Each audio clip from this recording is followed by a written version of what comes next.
Doug Ford roast Trump as dictator and loser.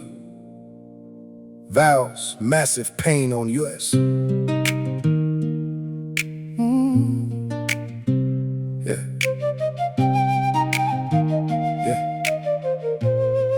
Yeah. Let me tell you a story.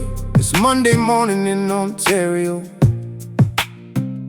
Trump posts a message on Truth Social talking about Canada like we below.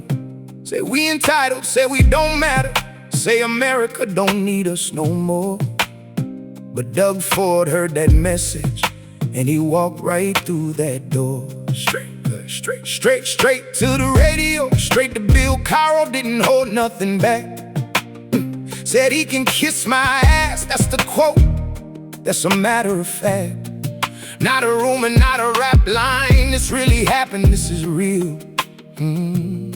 This is how a premier respond when he tired of a bad deal. Rewind the tape, let's go back, let's understand why we here. Canada walked away from the table, deadline coming near. Talks broke down on a Friday, tension building through the week. Trump want 50% tariffs on the cars and steel we made.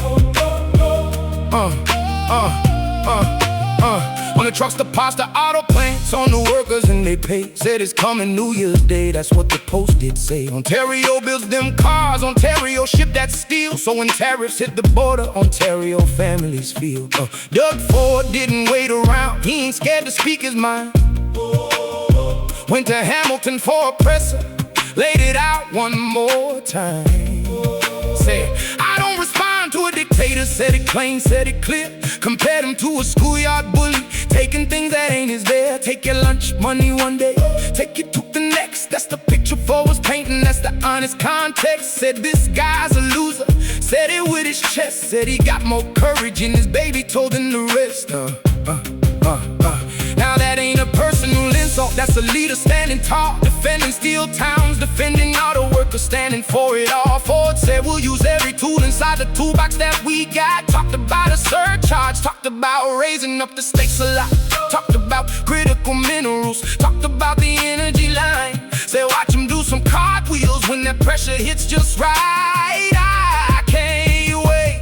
Ford said it twice, I cannot wait. That's a premier with a message, that's a province with a fate. Trump answered back that afternoon around 2 o'clock the same day. Wrote that America been carrying Canada, that's what he did say. Called the province a governor, said Canada like a state. Made a comment about Rob Ford's brother, stirring up the debate. Before they back down from it, Ford ain't changed his tone, stay consistent with his message. Stood up on his own, this the story of two leaders. This a trade war we can see, not a fiction, not a fairy tale. This is history, this is real diplomacy, playing out in real time. Premiering a president, going back and forth in rhyme. But it's not about the anger, it's about the people first. Auto workers, steel town families worried about the worst. Ford said don't vote for someone who gonna kill your job away.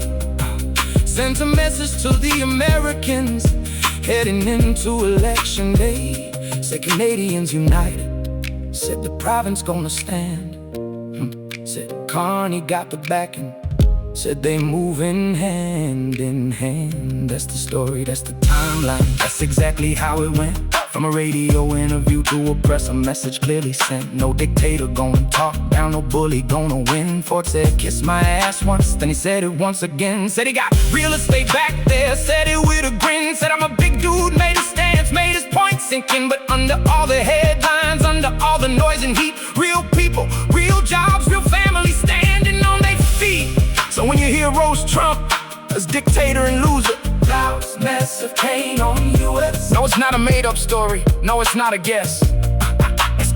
It's a premier defending Ontario, defending stealing cars, standing firm against the tariffs, no matter how far. This the story of a trade war, this the story of a stand. Doug Ford versus Donald Trump, two leaders, one man. Respect for Canada, respect for the workers on the floor. That's the story, that's the history, that's what we standing for.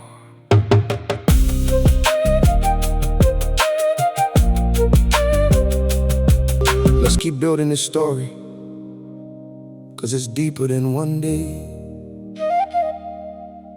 Let's talk about how Canada got here. Let's break it down the proper way. Prime Minister Mark Carney was the one who made the call. Suspended the negotiations, said the deal wasn't fair at all. Said the offer on the table didn't protect the steel and cars, didn't protect the auto workers, didn't protect who we are. So Friday came and talks broke down. No signature, no deal. And that's the moment tension started. That's when leaders start to feel.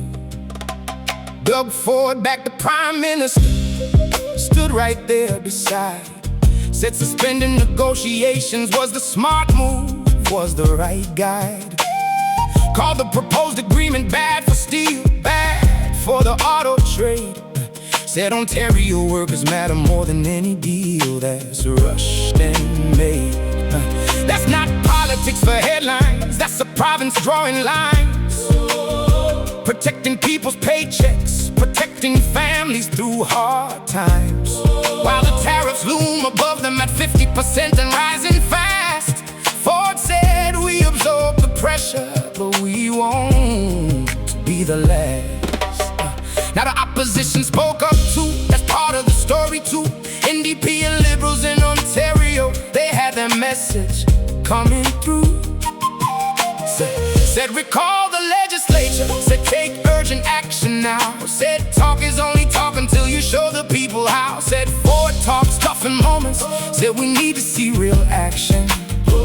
That's democracy in motion, that's healthy interaction.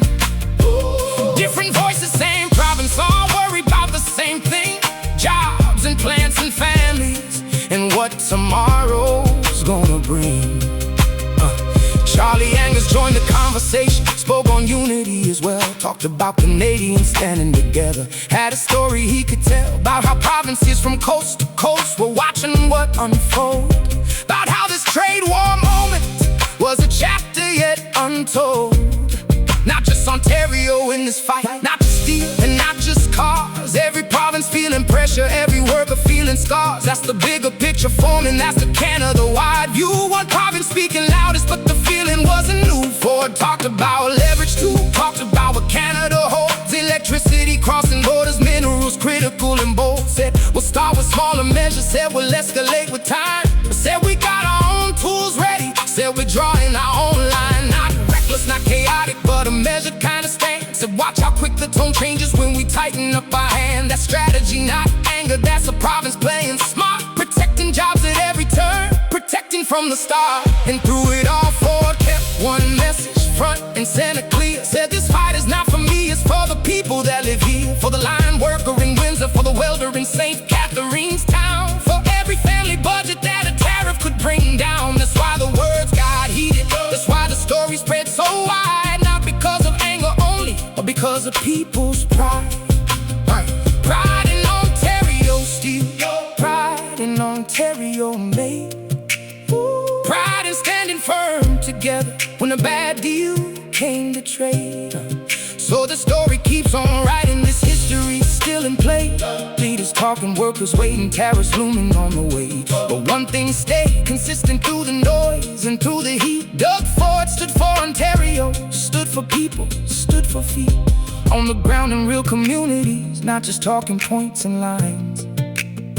That's the story we keep telling, that's the truth between the lines. From a radio comment Monday to a presser later on.